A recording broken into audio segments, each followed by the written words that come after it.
Championnat du monde, la France reléguée de l'élite mondiale après sa défaite face à la Grande-Bretagne.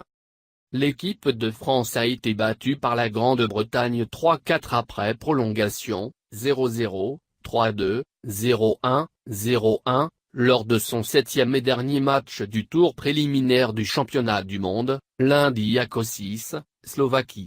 Les Bleus, qui avaient perdu leurs 6 autres rencontres, finissent ainsi à la dernière place de leur groupe et sont rétrogradés dans le mondial A, les Britanniques terminant eux avant-dernier et sauvant leur place dans le mondial élite.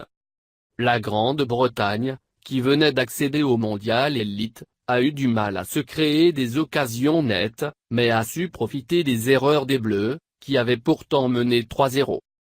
Des Bleus paralysés par l'enjeu. Alors que les Britanniques abordaient le match sans complexe, les Bleus étaient paralysés par l'enjeu. Ils ne jouaient pas ensemble, donnaient des opportunités à leurs adversaires qui se montraient ainsi dangereux. Durant le premier tiers, les deux équipes comptaient le même nombre de tirs cadrés, 10.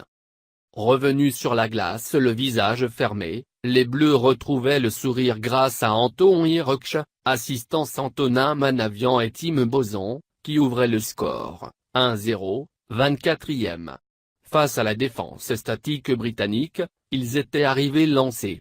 Mais rien n'était réglé collectivement et les Britanniques se montraient toujours dangereux, notamment en contre. Heureusement pour les Bleus, Florian Hardy réalisait un grand match en cage. Se reprenant, les Français n'allaient pas laisser passer la première exclusion britannique.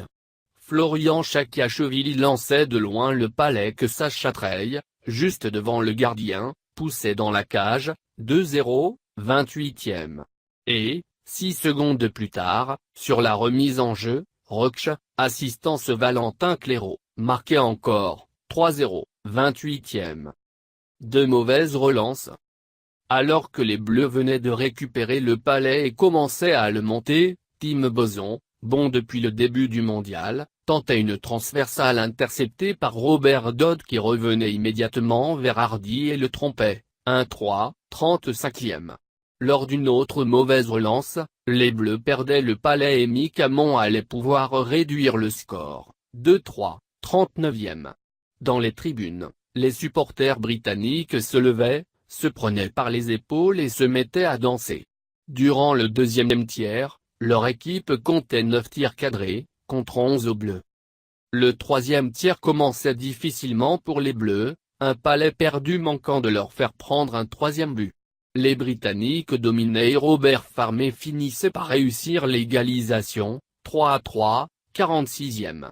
Les Bleus n'arrivaient pas à sortir le palais de leur zone, gênés par le pressing de leurs adversaires. Peut-être atteints moralement, ils n'arrivaient plus à construire.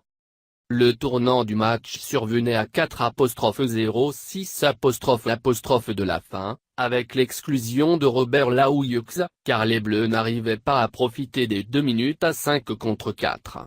N'ayant pu se départager dans le temps réglementaire, les deux équipes allaient s'expliquer durant une prolongation de 5 minutes avec but en aura 3 joueurs, plus le gardien, contre 3, au lieu de 5. Après s'être montrés très dangereux devant la cage britannique, les Bleus perdaient le palais et Ben Davies allait trouver le chemin de la cage française, après 2,03 de prolongation.